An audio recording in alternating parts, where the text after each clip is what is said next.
What is going on, everyone? My name is Alpha, and today we're back with another Pokemon challenge video. Today we're on Pokemon Emerald, and our challenge today will be, can we beat Pokemon Emerald using only version exclusive Pokemon? So each game in the Pokemon series has certain Pokemon that are only available in that game.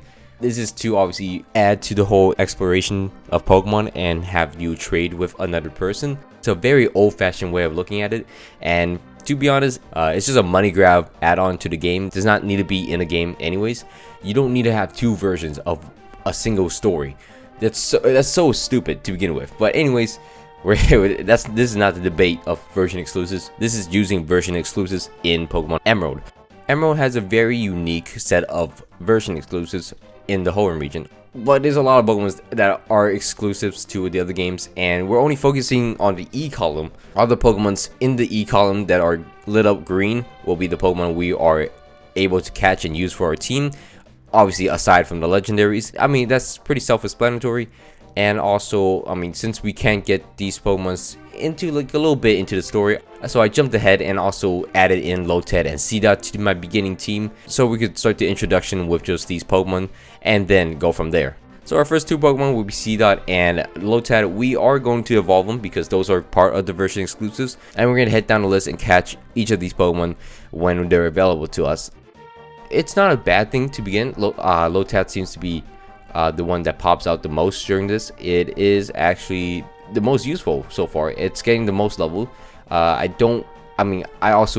also don't doubt that it's pretty hard for my Seedot to gain any levels because it only has Bide as a move. So it's pretty hard for Seedot to really gain XP. So I gave it Bullet Seed as a move so I could, hopefully get it better. It actually works out pretty well. I mean, we head into the first gym leader, which is Roxanne, the rock type gym leader, and I'm just exclusively using Seedot for this one because my Lotad evolved into a Lombre and it's pretty over level. So I'm trying to get Seedot some levels here. I mean, Seedot got pretty far. It knocked down Nosepass pretty low. Unfortunately, it got knocked out itself when it didn't do enough damage with Bullet Seed, and Lombre just finished things up. Lombre looks like it has a hunchback, which is interesting. I never noticed that until now, but we beat the first gym leader, which is completely easy for us, thank God. And then from there, we're gonna actually retrieve the Wingo, give it back to the old man, and then head into our second rival battle fight, which we get smoked in multiple times. We actually gain up a few levels. Eventually, Lombre just ends up clearing through it without taking damage at all. But it took some attempts. I'm not gonna lie. And then from there, we're gonna head into Dewford Island. Dewford Island will be the home of the second gym, and also Dewford Cave, where there is another Pokemon we can get, which is Sableye. Sableye is an Emerald and Sapphire exclusive Pokemon. It's the first Pokemon that did not have a weakness. It is Ghost and Dark type. Into Fairy was released, so that's pretty unique. Sableye unfortunately is pretty weak. Not in this gym because all these Pokemon are fighting types, and it probably won't get hit at all. It's not too bad here, but going through the lines, it's just very weak, and it has low stats. So at the beginning of the game, it's a great catch just to beat the second gym, because the second gym can be pretty hard sometimes. And speaking of the second gym, we're gonna head into Brawly's gym, and we're gonna snatch his soul because I mean we're just gonna completely destroy him. His Makuhita was stuck using bulk up the entire time, so Nightshade will actually knock it down very easily, and it can't do anything to us, unfortunately for Brawly. And then from there, we're gonna head into Slateport. Once we get our soda pops, we're gonna clean up Team Aqua at the museum, and then head into our third rival battle fight, which is interesting because this time she doesn't have a Torkoal, which Torkoal was the strongest member of her team at the point. So I mean, that's unfortunate. I read somewhere recently that like she just gets rid of the Torkoal for no reason, so that's kind of funny. And then we're gonna head into what I say is the hardest gym of the game, which is Watson. Watson is very annoying. We actually black out against Watson so many times. We had to come up with different methods to beat him throughout all these attempts.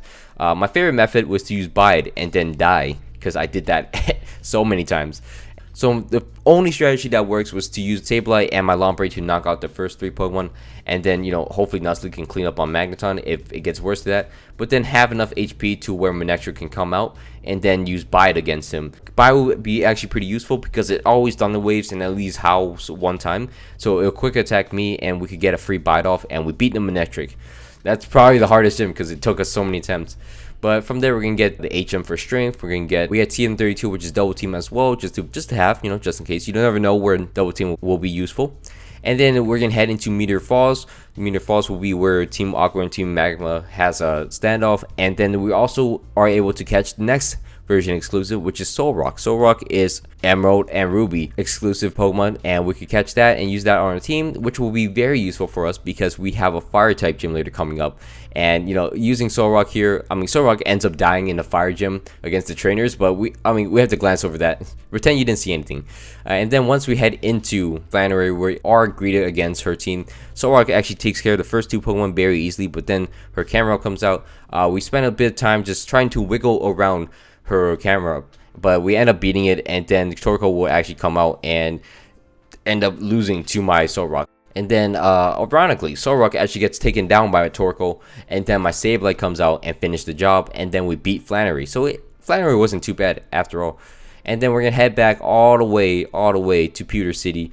Pewter City? No, not Pewter City. Petalburg City. We're gonna head there, and we're gonna fight the normal gym leader, which is our father, Norman, of the game. And I assumed Sableye was gonna be pretty useful because it was a ghost type. I realize now that Mega Sableye is a very good Pokemon. Regular Sableye is very weak, is very awful. I learned this the hard way because Slacking ends up destroying me numerous times. I even teach my Sableye Dig. Problem is, Dig is very useful against Slacking if you're faster than it. If you're not faster than it, you look like an idiot because you're attacking it during the Truant turns and you're going down during him attacking you in the face. So really, you're just being a dumbass for using Dig, and that's what I end up being, a dumbass for using that.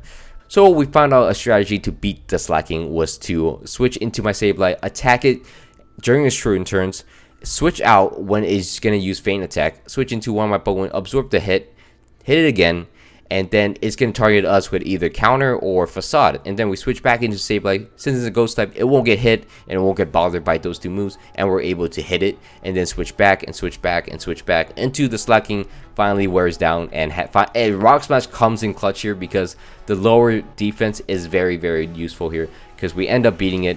The added minus defense is very useful, and the Lunum gets a belly drum up, but luckily Solrock is in the back. Boosted up +6 does not end up beating my Solrock, luckily, because Solrock is a rock type and has massive defense, and we beat Norman.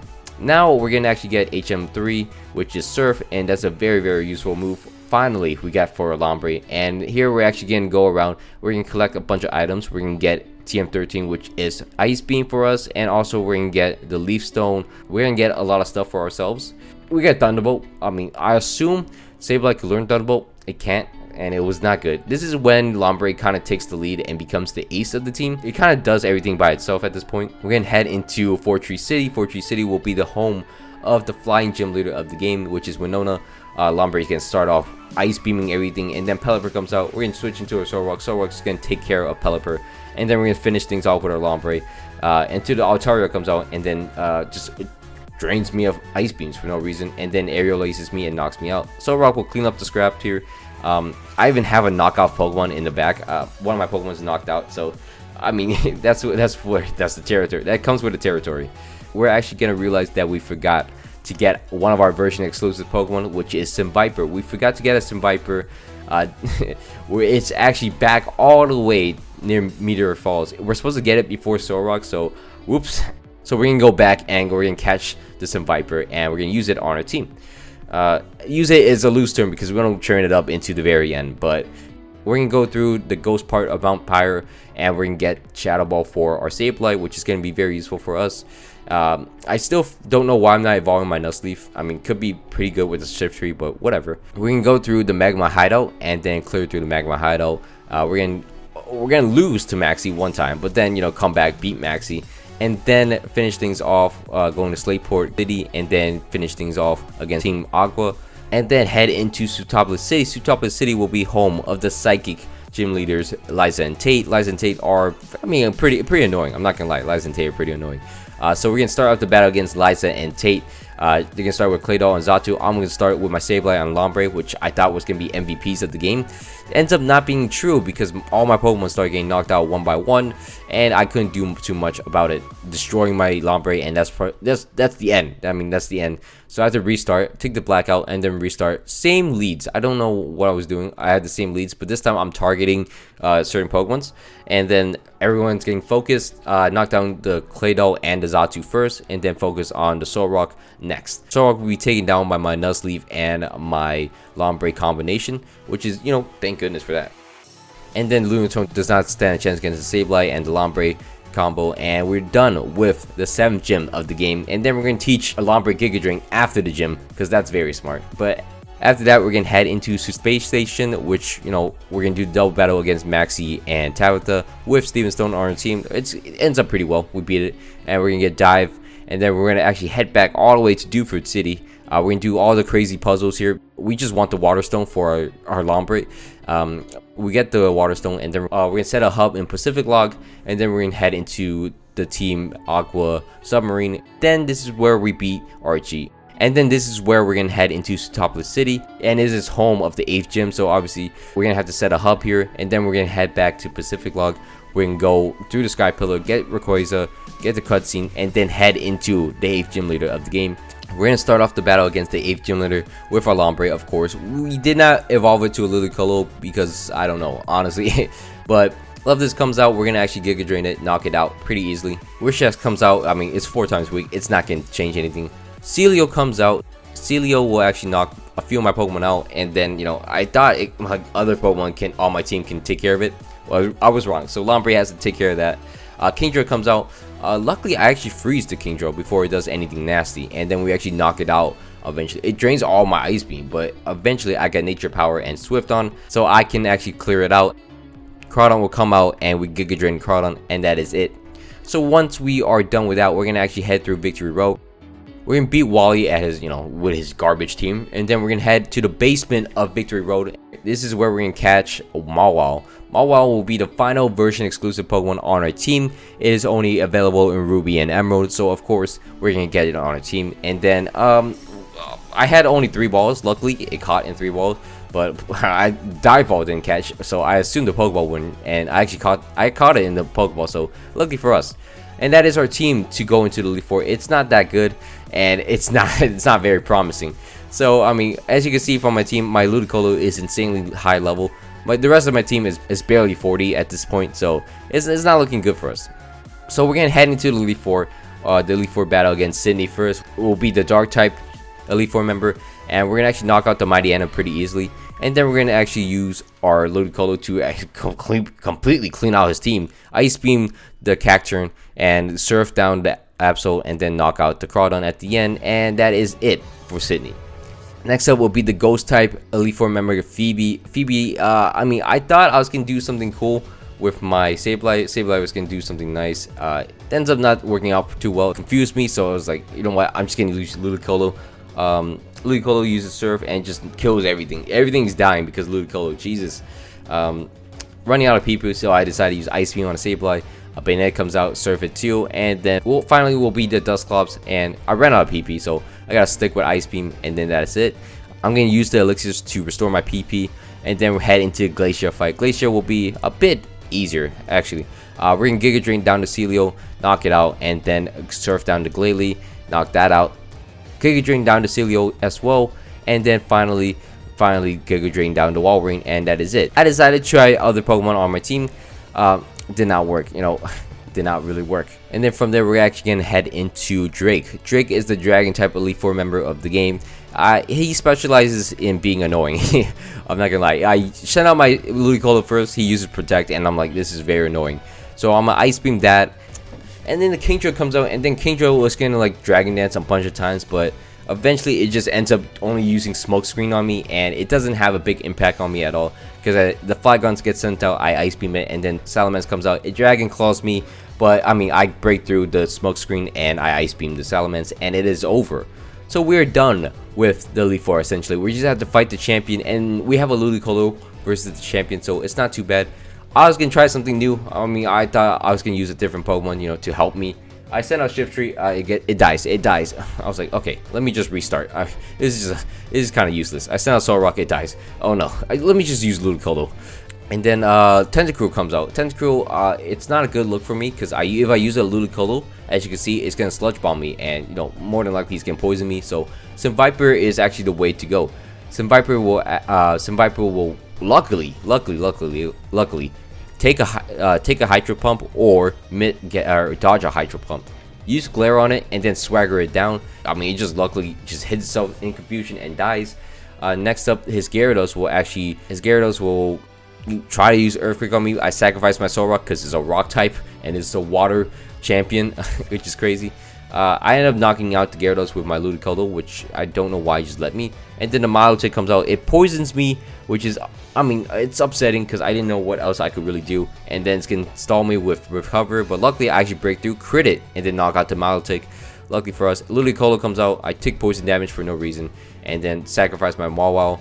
Seviper comes out. I'm gonna glare the Ludicolo just in case, and then luckily we took a Surf at level 40, but then I'm gonna wigging it down with Swagger and Poison Fang, and we're actually knock it out pretty easily. With Ice Beam and Giga Drain, we actually knock it out, and then the final Pokemon will be Whiscash and Giga Drain down, and we beat the champion Wallace very easily, super easily. Nice, right? Again, this is not the final Pokemon. This is obviously we gotta fight Steven, so we're gonna head back.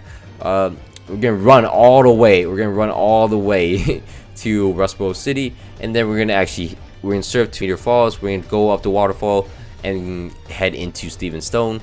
The Steven fight is actually pretty easy because we have a Ludicolo. Ludicolo, one of my favorite Pokemon. I don't know why. I've been attached to Ludicolo for a while now, because in Pokemon Sword and Shield, I've got master rank on it using Ludicolo, which is insane. Ludicolo is such a great Pokemon with Swift Swim. And it's just powerful. It has so much coverage too. Water, ice, and grass. That's a beautiful coverage. So he sends out his Skarmory first. It is a flying type, but you know, Ludicolo is also a water type, and it's a special attacker, and that's the biggest flaw of Skarmory, the special attacking stat. And then Armato comes out. It'll get taken down as well. I wasn't too worried about the damage I took because I could Giga Drain on Claydol or Aggron, whatever comes out. So I'm gonna Giga Drain down Claydol, and then next up he sends out his Metagross. I'm like, wow, that's not expected at all. So I sent on my Solrock, and it Shadow Balls me. I explode on him. It doesn't even do past the level bar. I'm like, that's kind of underwhelming. I'm not gonna lie. So Ludicolo comes out. It knocks it down pretty low, but it ends up two-shotting the Metagross because I have a Mystic Water on. I have Mystic Water on my Ludicolo since I got Surf. And then Aggron comes out. It gets Surfed down and it dies. And then Ice Beam down Cradily. For the longest time, I didn't know what works against Cradily, but I'm glad I found out as a kid that Ice Beam worked against Cradily. But that's it. I really didn't know what to do at the end, but thank you for watching all the way to the end. Hope you guys all enjoyed. Please don't forget to leave a like, comment down below some challenge ideas, and also subscribe if you guys are not already. My name is Alpha, and I hope you guys all had a great day.